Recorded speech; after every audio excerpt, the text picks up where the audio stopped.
الحمد للہ رب العالمین۔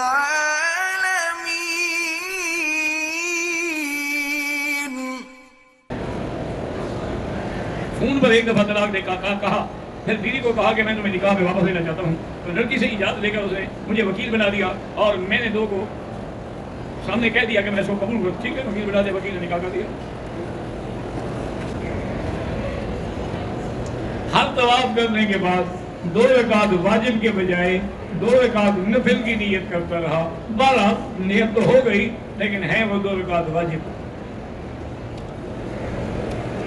تو بعض مفسرین اور علماء نے فرمایا کہ اللہ نے ساری طب کا خلاصہ جو ہے اس چھوٹی سی آیت میں بیان فرما دیا ہے کہ کھاؤ پیو لیکن زیادتی نہ کرو۔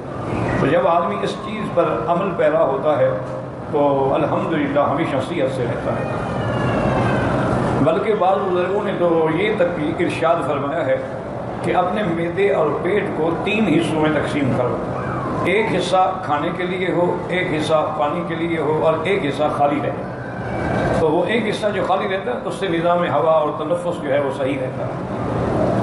اسی طرح بزرگوں نے یہ بھی فرمایا ہے کہ جب آدمی دوپہر کا کھانا کھاتا ہے تغدا تمدا، اس کے بعد سو جانا چاہیے۔ اس کو اسلام سنت کے مطابق کہتے ہیں قیلولہ۔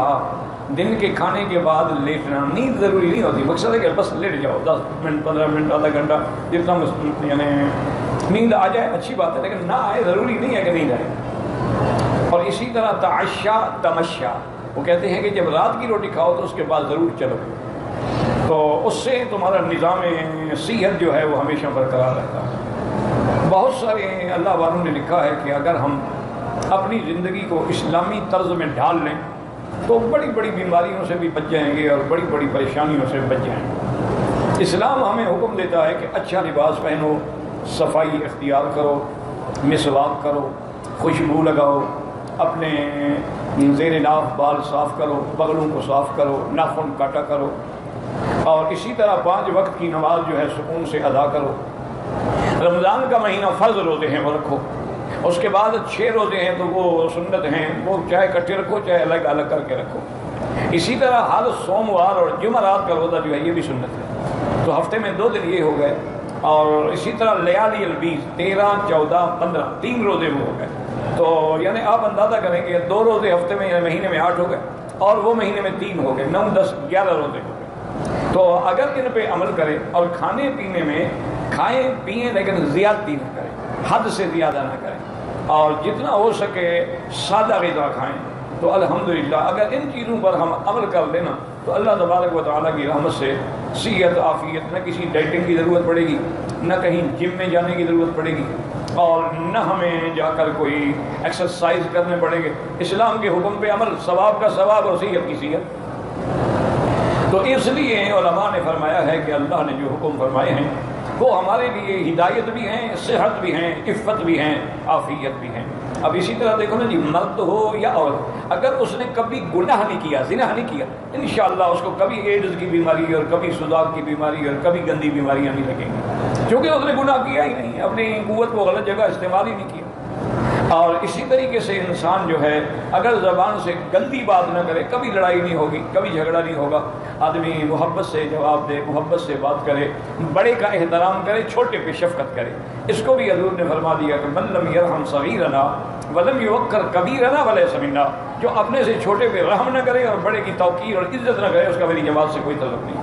تو یہ ساری ہدایات ہیں اور ہدایات الہیہ ہیں، اور بواسطہ سیدنا محمد مصطفیٰ صلی اللہ علیہ وعلا آلہ واصحابہ وسلم تسلیما کثیرا کثیرا ہمیں ملی ہیں۔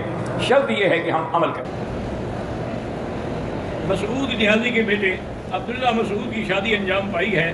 تمام احباب سے دعا ہے کہ اللہ میاں بیوی کے لیے خیر و برکت کی دعا کرے۔ بارک اللہ لہما وعلیہما وجمع بینہما بخیر۔ میں 2 مہینے سے بیماری روکنے کے لیے، حیض کو روکنے کے لیے دوائی کھا رہی ہوں۔ اگر اس دوران میں کوئی براؤن داغ ظاہر، وہ حیض نہیں ہوگا انشاءاللہ، لیکن میرا ایک مشورہ مانے میری بیٹی، یہ دوائیں نہ کھایا کریں، ان دواؤں سے نقصان ہوتا، فائدہ نہیں ہوتا۔ آدمی خوش ہوتا ہے کہ وقتی طور پہ میرے پیریڈ رک گئے اور میں عمرہ پورا کر لوں گی، میرا حج پورا ہو جائے، لیکن بعد میں ایسی مصیبت بنتی ہے جس کا کوئی علاج ہی نہیں ہوتا۔ جو اللہ نے لکھا ہے ٹھیک ہے، بلکہ کل ہی یا پرسوں میرے خیال میں میرے ایک دوست ہیں، وہ ماشاءاللہ پاکستان کے بہت بڑے پی ایس او آپ کی جو کمپنی ہے نا آئل کی، پاکستان اسٹیٹ آئل، اس کے چیئرمین ہیں، وہ مجھے بتا رہے تھے کہ ہم مرغیوں کو جو خوراک دی جاتی ہے نا وہ خوراک ہم بناتے ہیں اور ہم بیچتے ہیں۔ انہوں نے کہا کہ مکی صاحب یورپ میں اور وہاں پہ انتظام ہے کہ جن مرغیوں کو خوراک دی جاتی ہے ان کو پہلے 3 دن بند کیا جاتا ہے، خوراک بند کی جاتی ہے، پھر ذبح کیا جاتا ہے۔ پاکستان میں یہ نہیں ہے، فوراً بس وہ پکڑو اور ذبح کرو۔ انہوں نے کہا اس کا نتیجہ یہ ہے کہ آج 9 سال کی لڑکیاں بالغ ہو گئی، کیونکہ اس کے اندر ایک دوائی ہوتی ہے جو مرغی کو بڑا کرتی ہے، وہ لڑکیوں کو بھی بڑا کر رہی ہے۔ میں نے کہا کہ جو شریف لوگ ہیں وہ اپنے گھر میں مرغی کا گوشت لڑکیوں کو کبھی نہیں کھلاتے، کیونکہ اس کے اندر وہ کیمیکل ہے، وہ جب مرغی کو 2 دن میں بڑا کر دیتا ہے تو لڑکی کو بھی اسی طرح کرے گا۔ کہتے ہیں کہ بعض لوگ کہتے ہیں کہ تبلیغ کرنا جو ہے وہ علماء کی ذمہ داری ہے، تبلیغ کرنا ہر مسلمان کی ذمہ داری ہے۔ کنتم خیر امۃ اخرجت للناس تأمرون بالمعروف وتنہون عن المنکر۔ میری بیوی حاملہ ہے، بیٹا پہلے ہوا تھا، وہ بھی بیچارہ بڑا کمزور ہے، اللہ تعالیٰ آپ کو صحیح صحت والی اولاد اور صالح اولاد جو ہے وہ نصیب فرمائیں۔ بس آپ دعا کرتے رہیں، وہ بیوی بھی دعا کرتی رہیں، انشاءاللہ اللہ پاک رحمت فرمائیں گے۔ اور ایک بات یاد رکھو کہ اولاد تندرست تب ہوگی جب میاں بیوی تندرست ہو۔ آپ نے دیکھا نہیں ہم سے ہمارے باپ دادے جو تھے وہ کتنے مضبوط تھے۔ مجھے بالکل یاد ہے میرے والد صاحب رحمۃ اللہ علیہ کی تقریباً اس وقت 90 کے قریب عمر تھی، کبھی کبھی گھر میں بیٹھے ہوتے نا تو خوش کسی مزاج میں بیٹھے ہوتے، کہ بھائی مکی تم نے تو کوئی جوانی دیکھی ہی نہیں ہے۔ میں نے کہا حضرت جو اللہ نے کہہ ادھر آؤ، میں آتا میرا ہاتھ پکڑ دے، کہتے چھڑاؤ دکھاؤ اپنی جوانی کا زور۔ یقین کریں میں بھٹک الٹ پلٹ ہو جاتا ہے، ہاتھ نہیں چھوڑتا۔ انہوں نے کہا ہم نے حلال روٹی کھائی ہے اور خالص مکھن اور لسی اور دودھ اور دہی گھر کی بنی ہوئی کھائی، تم ڈالڈے کی پیداوار ہو، ہمارا کیا مقابلہ کر سکتے ہو؟ تو آج یہی مصیبت، یہ جو گھی ہے نا ڈالڈا، یا جتنی ہمارے پھل آ رہے ہیں سبزی زار ہیں، ان میں باقاعدہ کھاد ڈالتے ہیں اور ان میں سپرے کرتے ہیں۔ ایک اینڈرین ایک دوائی ہوتی ہے جو کمان کے ایکڑ میں اتنی چھوٹی سی شیشی، اگر 1 ایکڑ کمان میں ڈال دو نا جی صبح کو کالا سیاہ ہو جاتا ہے، اور 3 دن کے اندر کوئی جانور بھی منہ مارنے تو مر جاتا ہے۔ تو 3 دن کے بعد بھی اس میں کچھ نہ کچھ اثر تو رہے گا نا۔ یہ مصیبتیں ہیں جس کی وجہ سے اولادیں کمزور ہیں۔ اب صرف وظیفے سے کچھ نہیں ہوتا، اپنی صحت کا خیال کرو۔